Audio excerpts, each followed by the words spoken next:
আমার এলাকা। এই ব্যাপারে একটু আমি বলি আর কি। আপনার বরং উচিত ছিল যে হিন্দু মহিলা, যেমন এখন হিন্দু মহিলারা এমপি, আপনি এমপি দেন, 10 জন হিন্দু মহিলারা এমপি দেন।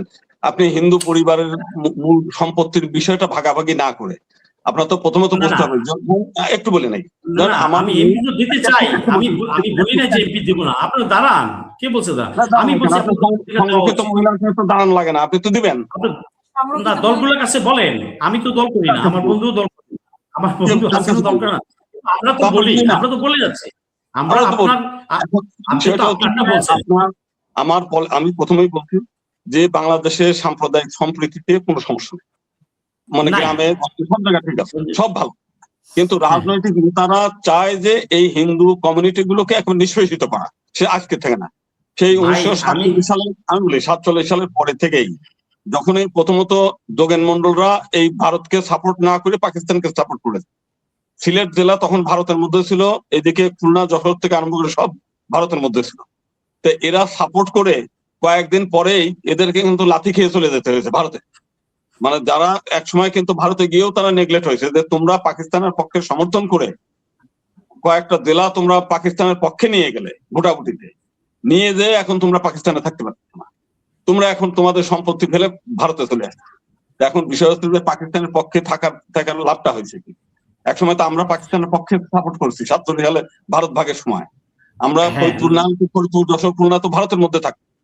মূল বিষয়টা আমি যে কথাটা বলি, যে রাজনৈতিক ভাবে যেমন আপনার চাকরিতে হিন্দু মহিলাদের কোটা দেন, তা তো দিচ্ছেন না। আপনি যেটা করতে চান যাতে হিন্দু পরিবারের মধ্যে মারামারি বাঁধে। আমরা এখনো পর্যন্ত বাংলাদেশের যে কোর্ট কাছারিতে যে উকিল সাহেবরা প্রায় লক্ষাধিক উকিল বেঁচে আছে, এই শুধুমাত্র মুসলিম পরিবারের হচ্ছে এই সম্পত্তি ভাগাভাগি নিয়ে। এখন এই ঢাকা শহরের যে বাড়িগুলো আছে মুসলিমদের, কেউ হলো 2/2, 5/2, 8/2, কারোরই বাড়িগুলো সব একে একে হাতছাড়া হয়ে গেছে, কারোরই কোনো বাড়ি থাকে না। হিন্দুদের পরিবারটা হচ্ছে কর্পোরেশন। যেমন আমার মেয়ে যে বাড়িতে যাচ্ছে, ওই বাড়িতে যদি আমার মেয়ে যদি এই বাড়ি থেকে সম্পত্তি নেয়, তাহলে তার বাড়ির থেকে কিন্তু তার ননদরা নিয়ে চলে যায়। তার মানে দুটো পরিবারের মধ্যে ভাঙন তৈরি হয়।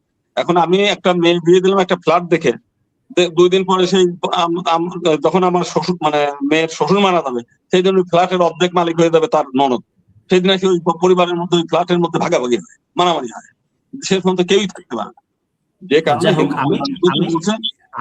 আমি একটা উদাহরণ দিলাম, মানে এটা হচ্ছে কোনো পরিবারের মধ্যে মেয়েরা তো রাস্তায় থাকে না, কোনো না কোনো পরিবারের মধ্যে যায়, যাতে দুটো পরিবারই মানে থাকে। না, নেতাদের উদাহরণটা দিতে গিয়ে আমি কথাটা বললাম যে নেতারাই ভালো চায় না। এর মত তো 4 বার বিয়ে করছে, 2 বার মুসলিম বিয়ে করছে, 1 বার খ্রিস্টান বিয়ে করছে, প্রথমবার হিন্দু বিয়ে করছে। এই সমস্ত মহিলাদেরকে নিয়ে আসে এমপি বানায় হিন্দু নামে। আমার বক্তব্য হচ্ছে যে হিন্দু নামে তো বহু বাংলাদেশে হিন্দু আছে, এই সমস্ত উচ্ছৃঙ্খল মহিলাদেরকে নিয়ে এসে তো এমপি বানানোর দরকার নাই। আমি কারো ক্যারেক্টার নিয়ে কথা বলবো না এখানে, তাদেরকে দিয়ে হিন্দু আইন পরিবর্তন করাবেন, তাহলে সেই ব্যক্তি হিন্দু হইতে হবে না? আমি করেন বা না করেন আপনার ব্যাপার, আমি শুধু একটা কথা উদাহরণ দিতে গিয়ে বলতে হলো যে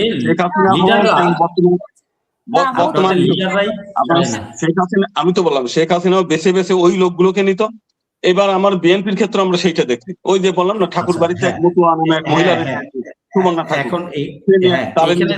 এবং এই মহিলা হচ্ছে এই মহিলা নিজের পদ এখনো পর্যন্ত সে পদত্যাগ করেছে, আওয়ামী লীগের বন এবং পরিবেশ বিষয়ক সম্পাদক, পদত্যাগ পত্র পর্যন্ত দেয়নি।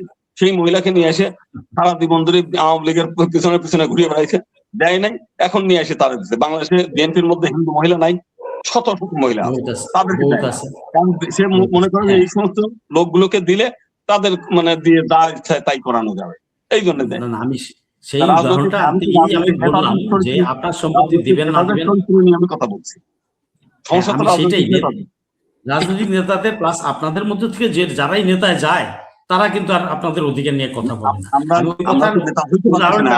আমি বললাম আমাদের শোনেন, আমাদের নেতাগুলো তৈরি করে হচ্ছে রাজনৈতিক নেতারা, তাদের পছন্দ মতো লোককে পদে বসায় দিয়ে সুযোগ সুবিধা দিয়ে তাদেরকে নেতা হিসেবে দায়ী করে। আমি যতই হই, আমি আমার পিছনে যদি তেল না ঢালেন আমি তো আলো জ্বালাতে পারবো না, কিন্তু একদম পুরান লোককে নিয়ে এসে আপনি তেল ঢেলে তার নেতা বানায় দিচ্ছেন, তৈরি করতেছেন নেতা, ইংরেজরাও তাই করতো। এই সুযোগটা ওরা নিচ্ছে, কেন নিচ্ছে জানেন দাদা? একটা কথা বলি, এটা তৈরি করতে হয় না দেশের মধ্যে তৈরি করছে, এটা তৈরি করছে কিভাবে জানেন? আমি বলি একটা কথা, যদি কথাটা হয়তো আপনার খারাপ লাগবে, সেটা হচ্ছে ওই আপনাদের সেন্ট্রাল যে একটা আদেশ যায়, এবং সেই আদেশের কারণে আপনারা ভোট ব্যাংক তৈরি হয়ে যায়, যে একে ভোট দাও। এইবার যেমন বিএনপি দিচ্ছেন, এর আগের বার যেমন আওয়ামী লীগ, যে আওয়ামী লীগ আপনার জমি কেনা খায় আপনি তারে ভোট দিচ্ছেন, যে নৌকা জমি কেনা খায় তারে দিচ্ছেন। হ্যাঁ, এটা নিয়ে